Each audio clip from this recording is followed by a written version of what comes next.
পবিত্র কালামুল্লাহ হাকিম থেকে দাস পেশ করবেন মহানগরী মজলিসের সদস্য, দক্ষিণ খান উত্তর থানার সংগ্রামী আমির জননেতা মাওলানা মুস্তাকিম আলম ভাই।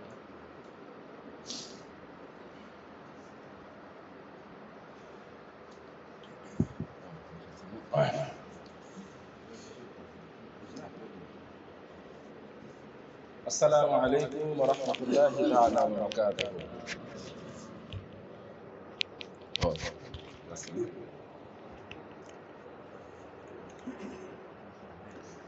أعوذ بالله من الشيطان الرجيم.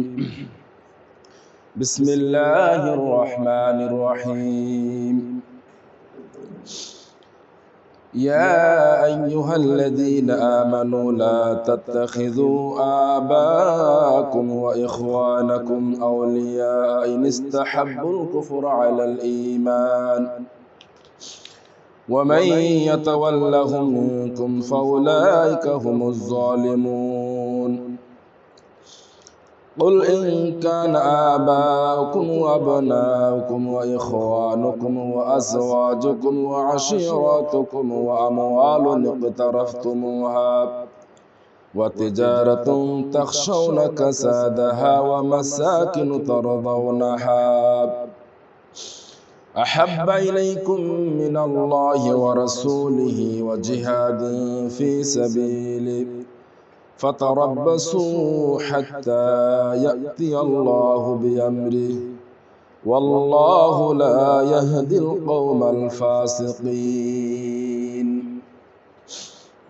ইরশাদ হচ্ছে, হে ইমানদারগণ, তোমাদের বাপ এবং তোমাদের ভাইয়েরা যদি ঈমানের উপর কুফরকে প্রাধান্য দেয় তাহলে তাদেরকেও নিজেদের বন্ধু হিসেবে গ্রহণ করো না। তোমাদের মধ্যে যারা তাদেরকে বন্ধু হিসেবে গ্রহণ করবে তারা জালিম। হে রাসূল, বলে দাও, যদি তোমাদের পিতা, তোমাদের সন্তান, তোমাদের ভাই, তোমাদের স্ত্রী, তোমাদের আত্মীয় স্বজন, তোমাদের কষ্টার্জিত সম্পদ, তোমাদের যে ব্যবসা মন্দা হওয়ার আশঙ্কা করো, তোমাদের যে বাসস্থানকে তোমরা খুব পছন্দ করো, এসব যদি তোমাদের কাছে খুব বেশি প্রিয় হয় আল্লাহ, তার রাসূল এবং তার পথে জিহাদ করার চাইতে, তাহলে আল্লাহর ফয়সালা তোমাদের কাছে আসা পর্যন্ত তোমরা অপেক্ষা করো। আর আল্লাহ তাআলা ফাসিক সম্প্রদায়কে কখনো হেদায়েত দান করেন না। আমানতু বিল্লাহ। শহীদ কাফেলা বাংলাদেশ জামায়াত ইসলামী দক্ষিণ খান পশ্চিম থানা কর্তৃক আয়োজিত আজকের এই ইউনিট দায়িত্বশীল সম্মেলনে সম্মানিত ভাই সভাপতি, বাংলাদেশ জামায়াত ইসলামী মহানগরীর অন্যতম সদস্য, আমাদের সম্মানিত আমির প্রিয় ভাই জনাব আবু সাঈদ, অত্র থানা সম্মানিত সেক্রেটারি, সম্মানিত কর্মপরিষদ সদস্যবৃন্দ এবং আমার সামনে উপবিষ্ট আজকের আয়োজনের তাদেরকে আজকের আয়োজন সম্মানিত ইউনিট দায়িত্ব, আসসালামু আলাইকুম ওয়া রাহমাতুল্লাহি তাআলা ওয়া বারাকাতুহু। আল্লাহ পাকের শুকর যে মহান আল্লাহ তাআলা আমাদেরকে আজকের এই মহতি প্রোগ্রামে আমাদেরকে আসার তৌফিক দিয়েছেন, এজন্য সেই মহান মুনিবের দরবার শুকরিয়া, আলহামদুলিল্লাহ। দরুদ সালাম সর্বকালের সর্বযুগের শ্রেষ্ঠ মহামানব, যার আনিত আদর্শকে প্রতিষ্ঠা করার লক্ষ্যকে সামনে রেখে আমাদের এই দীর্ঘ পথ চলা, সেই রাসূলের শানে দরুদ সালাম সাল্লাল্লাহু আলাইহি সাল্লাম। আল্লাহুম্মা সাল্লি আলা, আল্লাহুম্মা বারিক আলা, আল্লাহুম্মা সাল্লি ওয়া সাল্লিম আলা নাবিয়িনা মুহাম্মদ। শহীদ ভাইদের শাহাদাতের সর্বোচ্চ কবুলিয়াত কামনা করছি, যারা আল্লাহর দ্বীন প্রতিষ্ঠার স্বপ্নকে ধারণ করে, যারা জীবনে সর্বোচ্চ ত্যাগের নজরানা পেশ করে গেছেন, যারা জীবনে মায়াকে ত্যাগ করে আল্লাহর দ্বীন প্রতিষ্ঠার স্বপ্নকে ধারণ করে সর্বোচ্চ ত্যাগ এবং কোরবানি পেশ করেছেন। আমাদের কেন্দ্রীয় দায়িত্ব থেকে শুরু করে একেবারে ইউনিট পর্যন্ত যারাই জীবন দিয়েছেন, আজকের এই প্রোগ্রাম থেকে সকলে আমরা শাহাদাত কামনা করছি, আল্লাহুম্মা আমিন। সম্মানিত ভাইরা আমার, আমি দুঃখ প্রকাশ করছি, আমার আজকের প্রোগ্রাম তো 6টা থেকে হওয়ার কথা, যদিও রাস্তার অবস্থা আপনারা ভালো জানেন, আসলে আসাটা খুবই দুরূহ ব্যাপার। তারপর আল্লাহ পাক শুকরিয়া যে আমাকে নিয়ে এসেছেন, আলহামদুলিল্লাহ। এবং দুঃখ প্রকাশ করছি প্রায় 15 মিনিট লেট হওয়ার কারণে, আল্লাহুম্মা আমিন। সম্মানিত ভাইরা আমার, আমি আপনাদের সামনে সূরা তাওবার দুটি আয়াত তেলাওয়াত করেছি, 23 এবং 24 নম্বর আয়াত। আমরা ইসলামী আন্দোলন যারা করি, সূরা তাওবাটা আমাদের ভালো মতো আত্মস্থ হওয়া উচিত। এই সূরাটা ভালো মতো এর জ্ঞান যদি ইসলামী আন্দোলনের কর্মীদের মাথায় না থাকে, এই সূরার শিক্ষা, এই সূরার বাণীগুলো যদি আপনার মাথায় না থাকে, তাহলে ইসলামী আন্দোলনের যে দাবি, ইসলামী আন্দোলনের যে হক, সেটাকে যথাযথভাবে আদায় করা সম্ভব নয়। এজন্য আমি শুরুতেই আহ্বান করব, আমরা তো কোরআনকে ভালো করে জানবো, বুঝবো ইনশাআল্লাহ, কিন্তু সূরা তাওবাটাকে এটাকে বেশি এফোর্ট দিয়ে, এটাকে বেশি এমফাসাইজ দিয়ে, গুরুত্ব দিয়ে আমাদের পড়া উচিত। সূরা তাওবা মহাগ্রন্থ আল কোরআনুল কারীমের ধারাবাহিক অনুযায়ী এটা নবম সূরা। কত নাম্বার সূরা? নবম সূরা। সূরাটা মাদানী। এই সূরাটার 3টা ভাষণ আছে। কয়টা ভাষণ আছে? 3টা ভাষণ আছে। 1 থেকে 5ম রুকু পর্যন্ত একটা ভাষণ, 6ষ্ঠ থেকে 9ম রুকু পর্যন্ত একটা ভাষণ, 10ম রুকু থেকে একেবারে শেষ পর্যন্ত আরেকটা ভাষণ। আর এই সূরাটা মূলত একটা যুদ্ধকে কেন্দ্র করে বলতে গেলে একটা কমপ্লিট সূরা, তাই না? সেটা কোন যুদ্ধ বলতে পারবেন? তাবুক যুদ্ধ, তাই না? যদিও এই যুদ্ধটা আসলে সংগঠিত হয়নি, কিন্তু ইসলামের ইতিহাসে এই যুদ্ধটা খুব গুরুত্বপূর্ণ স্থান দখল করে আছে, যার কারণে আল্লাহ তাআলা একটা কমপ্লিট সূরা নাযিল করলেন এক অর্থে। সম্মানিত ভাইরা আমার, তো সেই যুদ্ধ কার সাথে সংগঠিত হয়েছিল? হ্যাঁ, রোমান সাম্রাজ্যের সাথে। মুসলিম সৈন্য কত ছিল? 30,000। আর তাদের কত ছিল? হ্যাঁ, 1 লাখ বা 2 লাখ, অনেকে বলে আর কি। যাক, 2 লাখে ধরি আমরা। এই বিশাল একটা শক্তির বিরুদ্ধে মুসলিম জাতির একটা যুদ্ধ।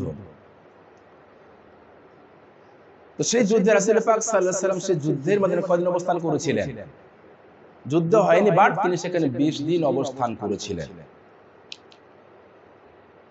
তো সেই যুদ্ধ যাওয়া প্রাককালে অনেকের অনেক ওজোর আপত্তি, তাই না?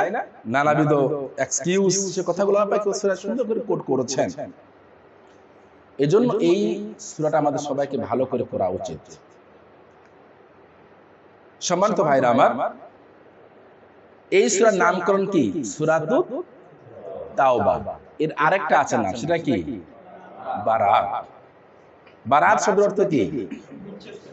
সম্পর্ককে ছিন্ন করা। বারাআতু মিনাল্লাহি ওয়া রাসূলি, আল্লাহ এবং তার রাসূলের পক্ষ থেকে সম্পর্ক ছিন্ন করা হলো। কাদের সাথে? কাফের এবং মুশরিকদের সাথে। তো এই জায়গা থেকে অনেকে বারাত বলেন।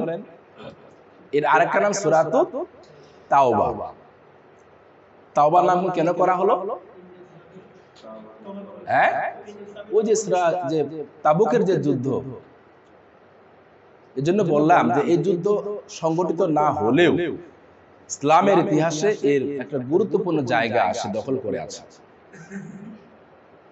3 জন সাহাবী নাম বলতে পারবেন? হ্যাঁ, কে বলতে পারবেন এখানে? বলেন দেখি একটু। কাব ইবনে মালিক। 3 জন বিশিষ্ট সাহাবী। একজন শুধু মনে হয় বদরি সাহাবী, ছাড়া বাকি সবাই বদরি সাহাবী, যারা বদর যুদ্ধে অংশগ্রহণ করেছেন। সম্ভবত কাব ইবনে মালিক ছাড়া বাকি 2 জন যারা বদর যুদ্ধেরও যোদ্ধা ছিলেন। এই 3 জন তারা কি করেন নাই? তাবুক যুদ্ধে তারা কি করেন? অংশগ্রহণ করেন নাই। তো রাসূল পাক সাল্লাল্লাহু আলাইহি সাল্লাম, তার একটা বৈশিষ্ট্য ছিল, তিনি যখন যুদ্ধ শেষ করে এসে একটা পর্যালোচনা, একটা বৈঠক তিনি করতেন। হ্যাঁ, যারা যেত না তাদের বিষয়টা তিনি জানার চেষ্টা করতেন, তাই না? তো তিনি তাবুক যুদ্ধ থেকে ফিরে আসার পর তিনি একটা মজলিসের আয়োজন করলেন। সেখানে যারা অংশগ্রহণ করতে পারেননি প্রত্যেকের একটা সাক্ষাৎকার বলতে গেলে তিনি গ্রহণ করলেন, তাই না? সেখানে প্রায় 80 জন মুনাফিকও সেখানে কি সাক্ষাৎকার দিলেন, তাই না? যারা নানাবিধ ওজোর আপত্তি তারা পেশ করলেন যে অনেক গরম ছিল, ফসল কাটার মৌসুম ছিল, তাই না? আবহাওয়াটা খুব উত্তপ্ত ছিল, তাই না? এইভাবে করে নানা তাদের যার যেটা বলার সুযোগ প্রত্যেককে সেটা বললেন। আর রাসূল পাক সাল্লাল্লাহু আলাইহি সাল্লাম তার সহজাত নিয়ম অনুযায়ী প্রত্যেককে তিনি কি করলেন, তাদের অভিযোগ তাদের যে কথা প্রত্যেককে শুনলেন এবং ওদেরকে তিনি রুখসত দিলেন। 3 জন সাহাবী যাদের নাম আমরা জানলাম, তারা নিজের আত্মবিচার করলেন। রাসূলের সামনে হয়তো আমরা যে কোনো একটা ওজোর আপত্তি পেশ করে আমরা হয়তোবা পরিত্রাণ পেতে পারি, কিন্তু রাসূল তো আল্লাহর ওহী দ্বারা গাইডেড, তাই কি না? ওয়ামা ইয়ানতিকু আনিল হাওয়া ইন হুয়া ইল্লা ওয়াহয়ুন ইউহা, তাই না? হয়তো আমরা বলে যাব, কিন্তু পরক্ষণেই আল্লাহ তাআলা ওহী নাজিল করে রাসূলকে জানিয়ে দিবেন। আর সর্বোপরি আল্লাহ তাআলা তো সব জানেন, তাই কি না? ইন্নাল্লাহা আলিমুম বিযাতিস সুদূর, তিনি আমার আল্লাহ পাক অন্তরের খবরও জানেন। রব্বানা ইন্নাকা তাআলামু মা নুখফি ওয়া মা নু'লিন ওয়া মা ইয়াফআলু মিন শিরকিন ওয়ালা ফিস সামা। হে আমাদের রব, আমরা যা গোপন করি আর আমরা যা প্রকাশ করি সব তুমি জানো। জমিন এবং আসমানে তোমার কোনো জিনিস গোপনীয়তা নাই। সূরা ইব্রাহিমের কথা, একটা দোয়া, রব্বানা ইন্নাকা তাআলামু মা নুখফি ওয়া মা নু'লিন। তো সেই 3 জন সাহাবী রাসূলের সামনে আসলেন, তাদের সহজাত তাদের সত্যের তারা অকপটে স্বীকার করলেন যে আমরা দুর্বলতার কারণে শয়তানের ওয়াসওয়াসায় পড়ে যেভাবে হোক আমরা যেতে পারি না। রাসূল পাক সাল্লাল্লাহু আলাইহি সাল্লাম তৎক্ষণাৎ তাদের ব্যাপারে সিদ্ধান্ত জানিয়ে দিলেন। তাদেরকে সামাজিকভাবে কি করে দেয়া হলো? বয়কট করে দেয়া হলো, জানিয়ে দেয়া হলো তাদের সাথে কেউ কথা বলতে পারবে না। তাদেরকে সালাম দিল, তারা সালাম দিল, কেউ তাদের সালাম গ্রহণ করতো না। এবং রাসূল পাক সাল্লাল্লাহু আলাইহি সাল্লামকে যখন সালাম দেয়া হতো তিনি তার মুখটাকে ঘুরিয়ে নিতেন, তাই না? এভাবে 40 দিন পার হওয়ার পরে তাদের সহধর্মীর অর্ধাঙ্গিনী স্ত্রীদেরকে কি করে দেয়া হলো? আলাদা করে দেয়া হলো। তার এক ঘরে হয়ে পড়ল। দুনিয়া এদের জন্য সংকীর্ণ হয়ে গেল, তাই না? আল্লাহ পাক এই কথাটাকে এই সূরা 118 নম্বর আয়াতে বলেছেন। কত নম্বর আয়াতে বলেছেন? ভালো করে আয়াতে এত মেসেজ, ওয়া আলা সালাসাতিল্লাযিনা খুলিফু হাত্তা ইযা দাকাত আলাইহিমুল আরদু বিমা রাহাবাত ওয়া দাকাত আলাইহিম আনফুসুহুম ওয়া আলা সালাসাতিল্লাযিনা খুলিফু। ওই 3 জন যারা পিছনে রয়ে গিয়েছিল, ওই যে 3 জন যাদের নাম আমরা জানলাম, হাত্তা ইযা দাকাত আলাইহিমুল আরদু বিমা রাহাবাত, এই দুনিয়াটা ব্যাপক প্রশস্ত হওয়া সত্ত্বেও তাদের কাছে কি হয়ে গেল? সংকীর্ণ হয়ে গেল। কেউ কথা বলে না, কেউ তাদেরকে সালাম নেয় না, কেউ তাদেরকে সালামও দেয় না। স্ত্রীদেরকে আলাদা করে দেয়া হলো, তারা একঘর হয়ে পড়ল। ওয়া দাকাত আলাইহিম আনফুসুহুম, এমনকি তাদের যে 3.5 হাত বডিটা, শরীরটা, এটাও তাদের কাছে বোঝা হয়ে গেল। কে বলছে কথা? কে বলছে? কাদের ব্যাপারে বলছে? ওই 3 জন সাহাবী। ওয়াজান্নু আল্লা মালজা মিনাল্লাহ, তখন তারা ধারণা করলো আজ আল্লাহ ছাড়া আমাদের আর কোনো আশ্রয়স্থল নাই। সুম্মা তাবা আলাইহিম লিয়াতুব, অতঃপর আল্লাহর কাছে তওবা করলো। ইন্নাল্লাহা হুয়াত তাওয়াবুর রাহিম, নিশ্চয় আল্লাহ তাআলা তিনি তওবা গ্রহণকারী, তিনি পরম দয়ালু। এই যে আয়াতটা, কত নম্বর আয়াত? সূরা তাওবার 118 নম্বর আয়াত। আয়াতটা পড়ে নেবেন, সুন্দর একেবারে ক্লিয়ার কথা যে তারা যুদ্ধের মধ্যে না যাওয়ার কারণে যে সিদ্ধান্ত আসলো, সিদ্ধান্তের কারণে তার বদরি সাহাবী ছিল, তাদেরকে যে তাদের গোটা সমাজ তাদেরকে বয়কট করলো, দুনিয়া সংকীর্ণ হয়ে গেল, নিজের 3.5 হাত শরীরটাও তাদের কাছে সংকীর্ণ হয়ে গেল। সম্মানিত ভাইরা আমার, তাদের তাওবার কারণেই আল্লাহ তাআলা এই সূরার নাম কি রেখেছেন? সূরাতুত তাওবা। সম্মানিত ভাইরা আমার, তাবুকের যুদ্ধের এই প্রয়োজনীয়তাটা কেন?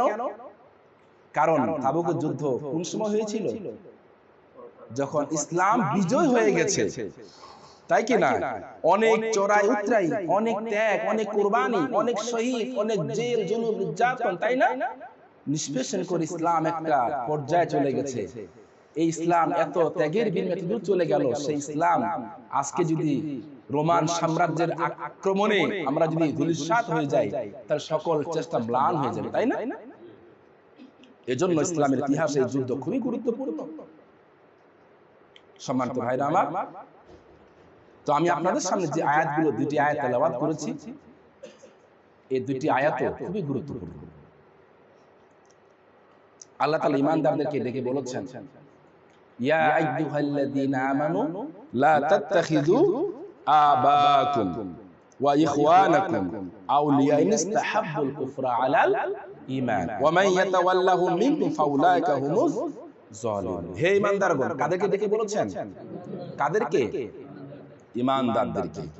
লা তাত্তাখিযু আবাকুম, তোমরা গ্রহণ করো না তোমাদের পিতা, ওয়া ইখওয়ানাকুম, তোমাদের ভাইদেরকে, আউলিয়া, অভিভাবক, ইন ইসতাহাব্বুল কুফরা আলাল ঈমান, যেটা ঈমানকে কুফরকে বেশি ভালোবাসে।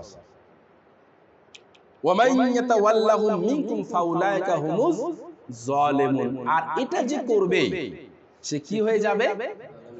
জালিমের অন্তর্ভুক্ত হয়ে যাবে। সম্মানিত ভাইরা আমার, ঈমানদারদেরকে ডেকে আল্লাহ তাআলা, ঈমান হলো একটা চূড়ান্ত ঘোষণার নাম। ঈমানের প্রশ্নে যদি কাছের মানুষের সাথেও কোন প্রকার মতানৈক্য তৈরি হয়, সেখানে প্রাধান্য পাবে কি? আল্লাহ এবং তার রাসূল। এটা হল ঈমানের পূর্ণতার একটা গুরুত্বপূর্ণ বিষয় এবং মাধ্যম। মান আহাব্বা লিল্লাহি ওয়া আবগাদা লিল্লাহি, আছে না? ওয়া আ'তা লিল্লাহি ওয়া মানা'a লিল্লাহি ফাকাদ ইসতাকমালাল ঈমান। যে ব্যক্তি আল্লাহর উদ্দেশ্যে কাউকে ভালোবাসলো, আল্লাহর উদ্দেশ্যে কারোর সাথে শত্রুতা পোষণ করলো, আল্লাহর উদ্দেশ্যে দান করলো, আল্লাহর দান থেকে বিরত থাকলো, ফাকাদ ইসতাকমালাল ঈমান, সে তার ঈমানকে কি করলো? পূর্ণ করলো। লা ইয়াকুনু, আছে না কি জানো? তোমাদের কি ততক্ষণ পর্যন্ত পরিপূর্ণ, লা ইয়াকুনু হাত্তা আকুনা হাব্বা ইলাইহি মিন ওয়ালদি ওয়া ওয়ালাদি ওয়ান নাসি আজমাইন, তোমাদের কেউ কি হতে পারবে না যতক্ষণ পর্যন্ত আমি রাসূল তার কাছে, আল্লাহ আমি তার কাছে, তার সন্তান, তার পিতা এবং দুনিয়ার সকল মানুষের সাথে বেশি প্রিয় না হয়। সম্মানিত ভাইরা আমার, তো এখানে আল্লাহ রাব্বুল আলামিন যারা ঈমানের ঘোষণা দিবে, যারা ঈমানকে ধারণ করবে, তারা আল্লাহ এবং তার রাসূলের আদেশ এবং তার কথাকে সর্বোচ্চ কি দিবে? অগ্রাধিকার দেবে। এই আয়াতের প্রেক্ষিতে সূরা মুজাদালা 22 নম্বর আয়াত, সূরা কয় নম্বর আয়াত? 22 নম্বর আয়াত, লা তালু কাওমাই ইউহিব কাওমাই, আয়াতটা কার মুখস্থ আছে? সূরা কি হাফেজ কোরআন আছেন? হ্যাঁ, ওয়াল ইয়াউমিল আখির ওয়াদুন মান হাদাল্লাহু ওয়া রাসূলহু ওয়ালাউ কানা আবাহুম আও আবনাহুম আও ইখওয়ানাহুম আও আশিরাতাহুম উলাইকা কাতাবা ফি কুলুবিহিমুল ঈমান ওয়া আইয়াদুম বিরূহিম মিন, আছে না? ইদখুলু জান্নাতিন তাজরি মিন তাহতিহা রাদিয়াল্লাহু আনহু ওয়া রাদওয়ান উলাইকা হিজবাল্লাহ আলা ইন্না হিজবুল্লাহি হুমুল মুফলিহুন। না গালিবুন? কোন সূরা এটা বলেন তো? সূরা মুজাদালা, সূরা কয় নাম্বার আয়াত বলেছি? 22। স্পষ্ট কথা, হে রাসূল তুমি পাবে না যারা আল্লাহ এবং তার রাসূল কিয়ামতের প্রতি যারা বিশ্বাস রাখে, কিসে পাবে না? ইওয়াদুনা মান হাদাল্লাহু ওয়া রাসূলহু, আল্লাহ এবং তার রাসূলের সাথে শত্রুতা পোষণ করে, তাদের সাথে সম্পর্ক স্থাপন করতে। ওয়ালাউ কানা আবাহু, যদিও সে তাদের কি হয়, বাপ হয়, আও ইখওয়ানাহু, ভাই হয়, হ্যাঁ, আও আশিরাতাহুম, তাদের আত্মীয় স্বজন হয়। এই যে একটা দৃঢ়তা, এই যে একটা ঈমানের ক্ষেত্রে যে একনিষ্ঠতা, ঈমানের ক্ষেত্রে আপোষের ভূমিকা, এটা যে করতে পারে, উলাইকা কাতাবা ফি কুলুবিহিমুল ঈমান, এরাই হলো তারা যাদের অন্তরে আল্লাহ ঈমানকে লিপিবদ্ধ করে দিয়েছেন। ওয়া আইয়াদাহুম বিরূহিম মিন, আর এদেরকে আল্লাহ পাক গায়বী সাহায্য তিনি করেন। ওয়া ইউদখিলুহুম জান্নাতিন তাজরি মিন তাহতিহাল আনহার, এদের সফলতা আল্লাহ পাক বলছেন এদের জন্য জান্নাতের গ্যারান্টি আছে। হ্যাঁ, আলা ইন্না হিজবুল্লাহ, আর এরাই হলো আল্লাহর দল। উলাইকা হিজবুল্লাহ, আলা ইন্না হিজবালহুমুল মুফলিহুন, আর এরাই হলো সফলকাম। সম্মানিত ভাইরা আমার, তো এই আয়াতের মধ্যে আমরা যারা ইসলামী আন্দোলন যারা করছি, যারা দিন প্রতিষ্ঠার কাজ আমরা যারা করছি, আমরা সবাই কি বিজয়কে চাই কিনা বলেন তো? দিন প্রতিষ্ঠার স্বপ্ন আমরা সবাই ধারণ করি, দিনের বিজয় হোক সেটা সবাই আমরা চাই। কিন্তু এই আয়াতে ঈমানের যে দৃঢ়তার কথা বলা হয়েছে, ঈমানের যে একটা ঈমানদার ব্যক্তির যেরকম তার কার্যক্রম হওয়া উচিত, ঈমানের ক্ষেত্রে আপোষহীন ভূমিকা তার থাকা উচিত, আদতেই আমরা সেটা ধারণ করি কিনা, এটা একটা বড় প্রশ্ন। ওয়ালা তাহিনু ওয়ালা তাহজানু ওয়া আনতুমুল আ'লাউনা ইন কুনতুম, তোমরা হতাশ হও না, নিরাশ হও না, বিজয় তোমাদের হবে, কন্ডিশন যদি তোমরা কি হও, তোমরা ঈমানদার। সম্মানিত ভাইরা আমার, এখন আমরা নিজেদেরকে আত্মপর্যালোচনা করা উচিত যে আসলে আমরা সেই ঈমানের মাপকাঠিতে উত্তীর্ণ হতে পেরেছি কিনা। আমার কাছে এই আন্দোলনের একজন কর্মী হিসেবে এরপরে তার সুন্দর করে কথাটা বলা আছে, আল্লাহর দিন প্রতিষ্ঠার কাজ আমার কাছে সবথেকে বেশি গুরুত্বপূর্ণ হয় না আমার পারিবারিক আয়োজন সবথেকে বেশি গুরুত্বপূর্ণ হয়? বদরের যুদ্ধে কোন এক সাহাবী, সাহাবীর নামটা মনে নাই, উবাইদা, ওখানে অনেক সে যুদ্ধ তো হয়েছিল সন্তানের বিরুদ্ধে পিতা, তাই না? পিতা সন্তানের বিরুদ্ধে, আত্মীয় স্বজনদের বিরুদ্ধে, তাই না? তারা সবেমাত্র হিজরত করে তারা মদিনায় গেছেন, অনেকে মক্কায় রয়ে গেছে, তারা তখন ঈমান আনেন নাই। সে যুদ্ধে উবাইদা তার পিতা, তিনি মুখোমুখি যুদ্ধে তারা অংশগ্রহণ করলেন। পিতা তার, সে তখন তো মুশরিক ছিলেন, তাই না? কি ছিলেন? মুশরিক ছিলেন। পিতা সন্তান মুখোমুখি হয়ে গেল, পিতা তার মুশরিকি আকীদার তিনি প্রশংসা করছিলেন, তার সন্তান তাকে থামতে বললেন, কিন্তু পিতা তার যে আইডিওলজি, তার যে বিশ্বাস, তার যে আকীদা, সেটাকে তিনি বলেই যাচ্ছিলেন। হ্যাঁ, সন্তান তাকে চুপ থাকার জন্য তিনি আবেদন করলেন, কিন্তু পিতা তার আকীদাকেই তিনি ধারণ করলেন। যুদ্ধের ময়দান, তাই কিনা? কিন্তু সেই ক্ষেত্রেই উবাইদা তার বিশ্বাস, যুদ্ধের ময়দানে তিনি কোনো প্রকার দুর্বলতার আশ্রয় না নিয়ে, সন্তান পিতার প্রতি কোনো প্রকার মায়া জালে আবদ্ধ না হয়ে তিনি তার অস্ত্রের সদ্ব্যবহার করেছিলেন। কোথায়? বদরের যুদ্ধে।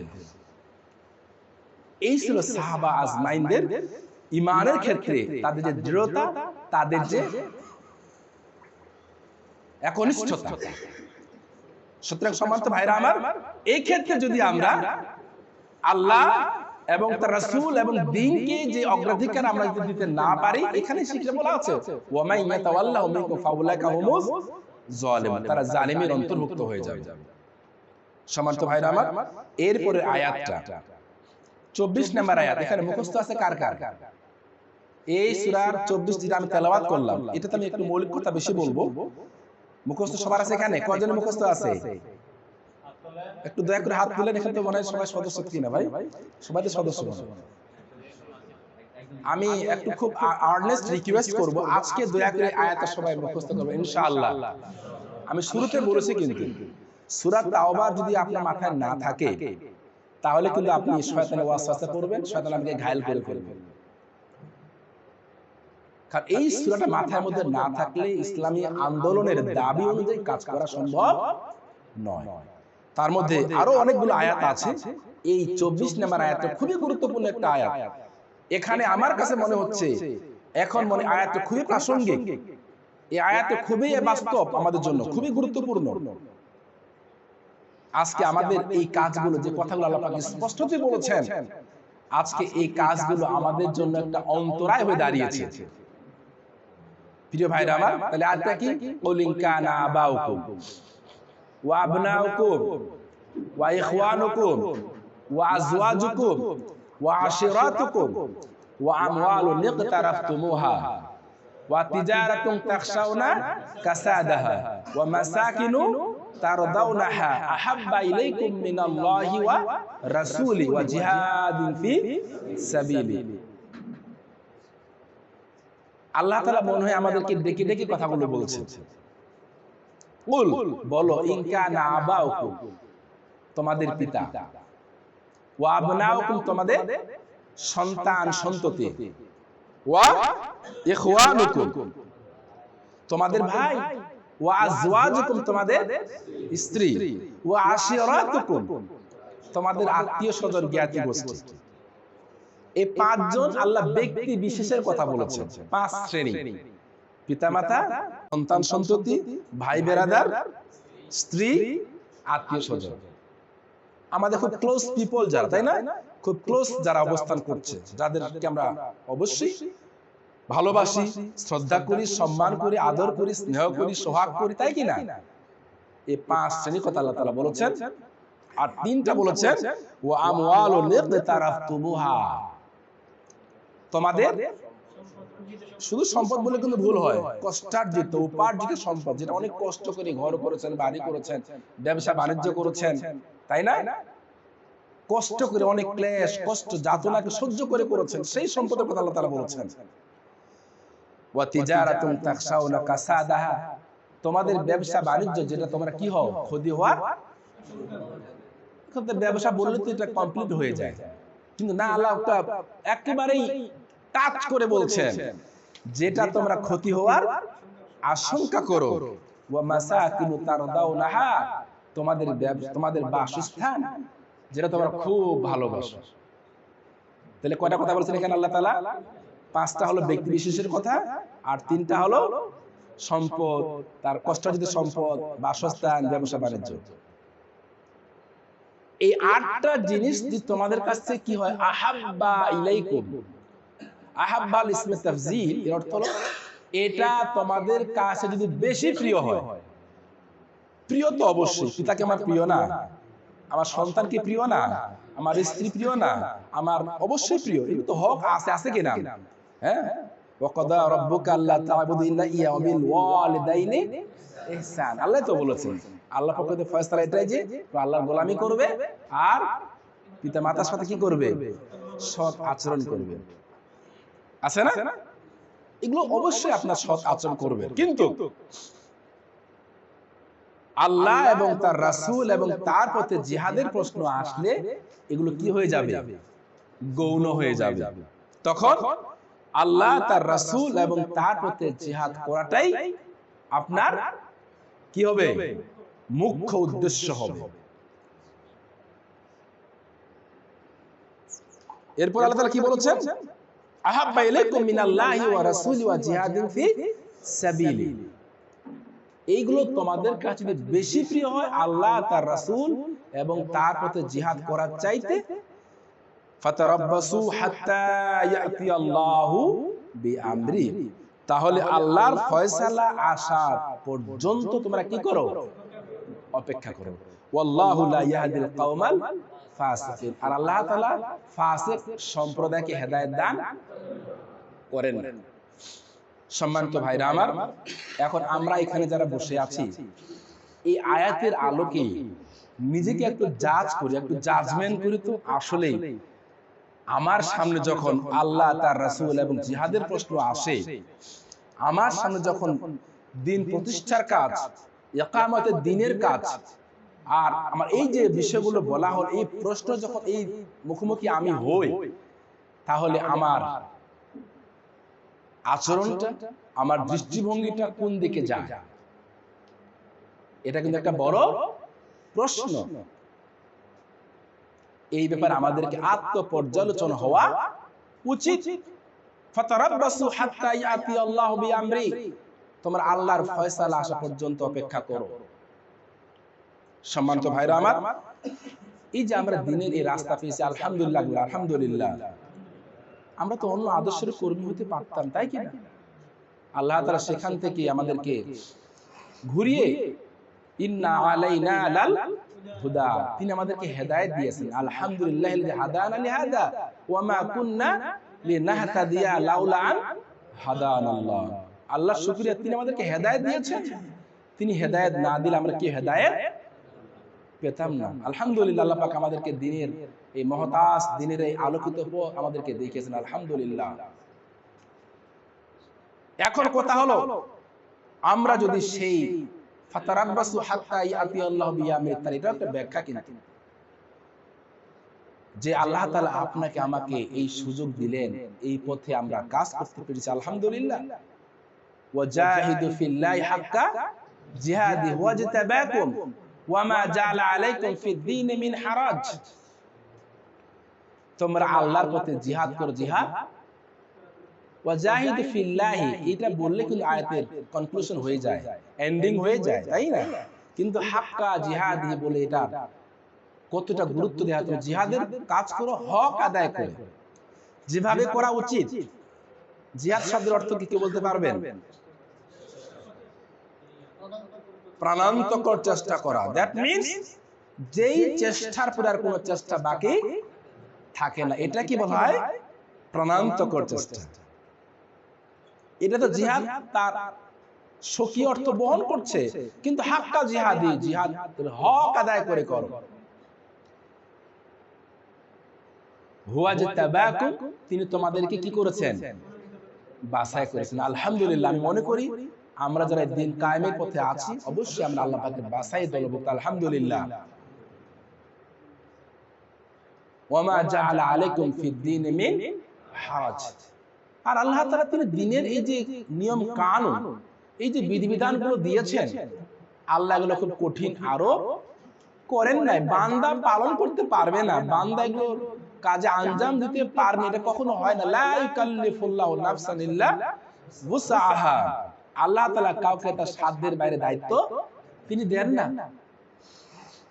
সম্মানিত ভাইরা আমার, এখন এই জিহাদে এই যে ওয়াজতাবাকুম, তিনি তোমাদেরকে বাছাই করেছেন। আল্লাহ, তার রাসূল এবং তার পথে জিহাদ করা, আমার পিতা, সন্তান, স্ত্রী, জ্ঞাতি গোষ্ঠী, সম্পদ, ব্যবসা বাণিজ্য, বাসস্থান, সব কিছুর চাইতে আমাকে আল্লাহ, তার রাসূল এবং তার পথে জিহাদ সব থেকে অগ্রগণ্য থাকবে।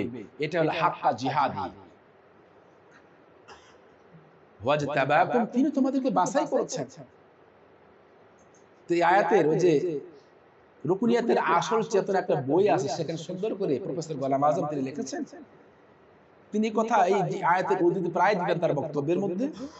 তো যে আল্লাহ তাআলা আমাদেরকে তার এই দিনের জন্য বাছাই করেছেন, যদি আমরা হক আদায় করে কাজ করতে না পারি, তাহলে সেই আল্লাহকে ছাঁটাই করতে পারেন না? সে আল্লাহকে ছাঁটাই করতে পারেন না? সম্মানিত ভাইরা আমার, এই আন্দোলন আমাদের জন্য কত বড় যে নিয়ামত, আমাদের যে ভ্রাতৃত্বের বন্ধনটা কত অটুট, কত একটা জান্নাতি পরিবেশ। হয়তো আমরা এখন এই কাজে আসি বা এটাকে সেইভাবে রিয়েলাইজ আমরা করতে পারি না, অনুভব করতে পারি না। আল্লাহ না করুক, আল্লাহ না করুক, আল্লাহ না করুক, যদি আমরা এখান থেকে বিচ্যুত হয় আমাদের, ওই যে তিনজন সাহাবীর কথা বলছেন না, হ্যাঁ, যাদের কাছে দুনিয়াটা সংকীর্ণ হয়ে গিয়েছিল, নিজের শরীরটা বোঝা হয়ে যাচ্ছিল, আল্লাহর এই দিনের কাফেলা কত বড় যে নিয়ামত, এখান থেকে দূরে গেলে সেটা টের পাবে। তো আল্লাহ তাআলা আমাদেরকে সেই দিকে যেন কখনো না নেয়। আল্লাহুম্মা আমিন। রাব্বানা লা তুযিগ কুলুবানা বা'দা ইয হাদাইতানা ওয়া হাব লানা মিন লাদুনকা রাহমাতান ইন্নাকা আনতাল ওয়াহ্হাব।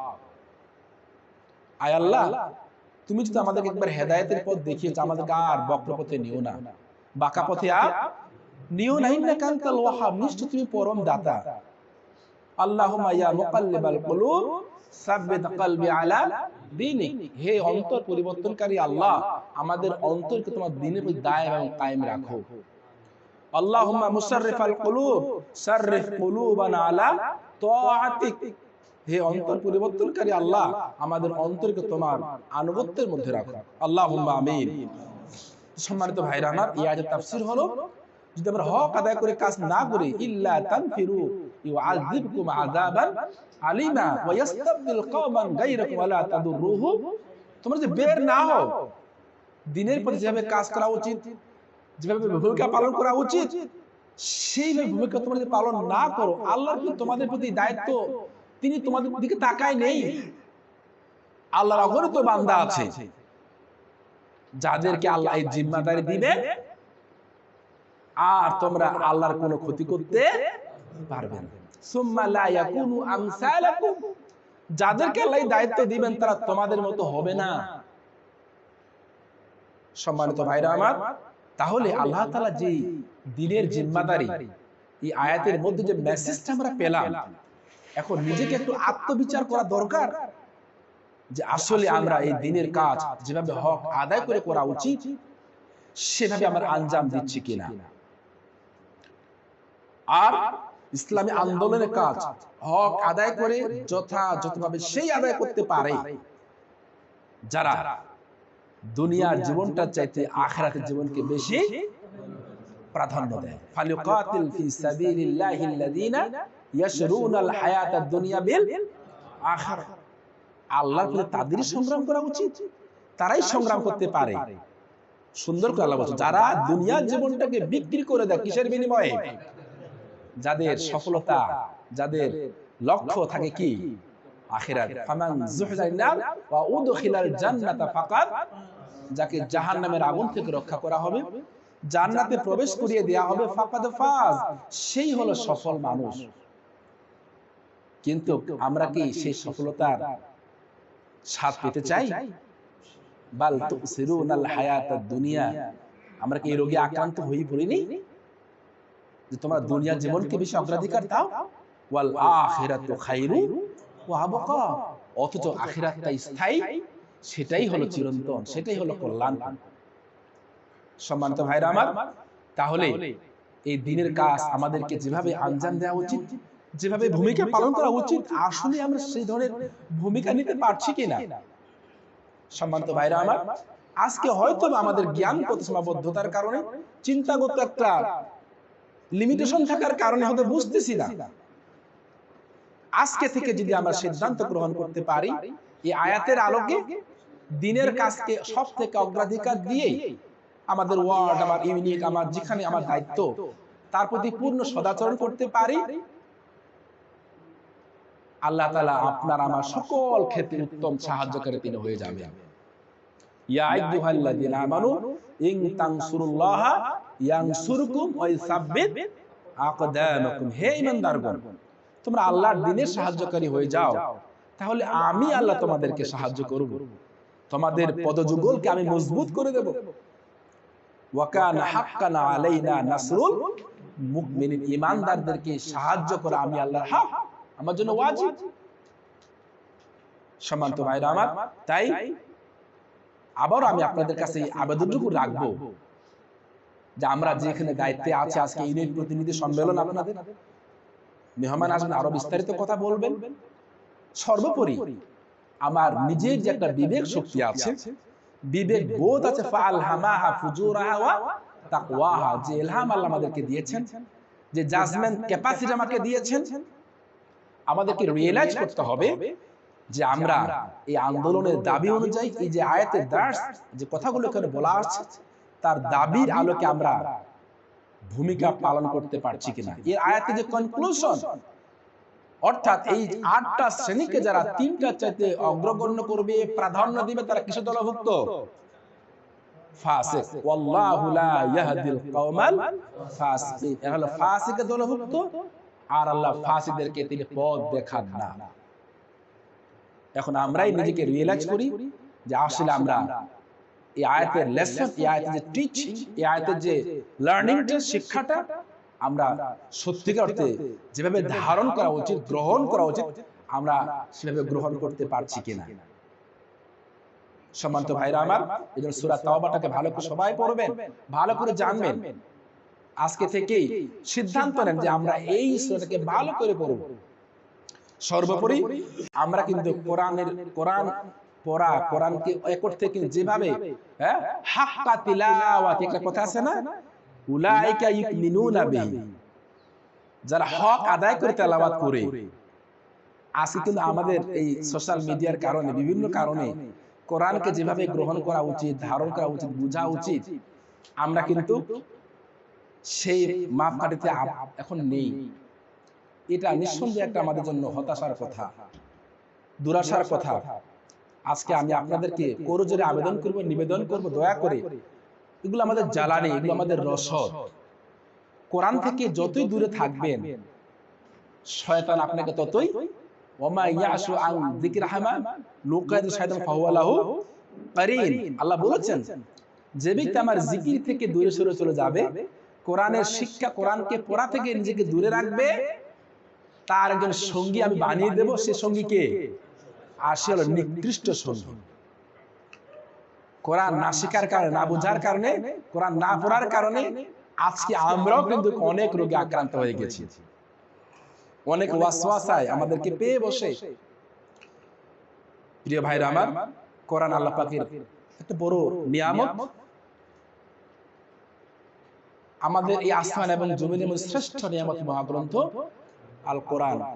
এই কোরআনটাকে দয়া করে আমি আজকে এই আবেদনটুকু রাখতে চাই, দয়া করে এখানে যারা যে সকল ভাইরা আছেন, নতুন ভাবে, নতুন চিন্তাকে ধারণ করে কোরআনটাকে বোঝার চেষ্টা করুন। নিজের মধ্যে সচেতনতা আসবে, সজীবতা আসবে, উদ্যমী আসবে, আগ্রহ আসবে, কাজের স্পৃহা তৈরি হবে। এখান থেকে দূরে থাকবেন, শয়তান আপনাকে মিসগাইড করবে, আপনি হতাশ হয়ে যাবেন। কিন্তু কোরআনটা যখন আপনার থাকবে, যতই সিচুয়েশন যেটাই আসুক না কেন, যেই পরিবেশে আসুক না কেন, কোরআনের জানালা তো খোলা, বলে দিবে এগুলো হয়, এগুলো হবে।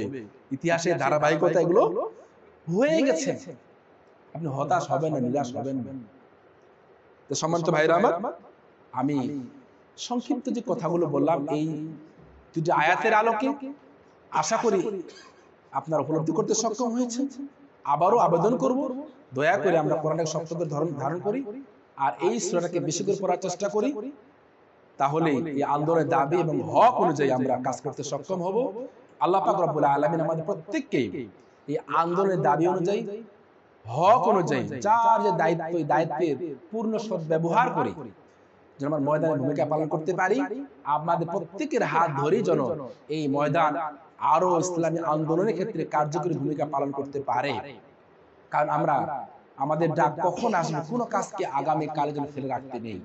আগামী কালকে হয়তো আল্লাহ আপনাকে সুযোগ নাও দিতে পারে। আমরা অনেকে কিন্তু আরে করবো, করতেছি তো করবো অনেক, হ্যাঁ, কিন্তু এটা একজন শপথের কর্মী, একজন আন্দোলনের কর্মীর কাছে কখনো কাঙ্ক্ষিত হতে পারে না। আমাদের যে কোনো কাজ যখন যেটা আসবে, সেটাকে অগ্রগণ্য মনে করে অগ্রাধিকার দিয়ে আমাদেরকে ভূমিকা পালন করতে হবে। তাহলেই এই আন্দোলনের একজন কর্মী হিসেবে, দায়িত্বশীল হিসেবে আমরা আমাদের যে অনুভূতি, যে দায়িত্ববোধ, সেটা পালন করতে সক্ষম হব ইনশাআল্লাহ। আল্লাহ তাআলা আমাদের প্রত্যেককেই এই আয়াতের আলোকে শিক্ষা গ্রহণ করে আমাদের জীবনকে গঠন করার তৌফিক দান করুন। সবাইকে ধন্যবাদ। আসসালামু আলাইকুম ওয়া রাহমাতুল্লাহি তাআলা ওয়া বারাকাতুহু।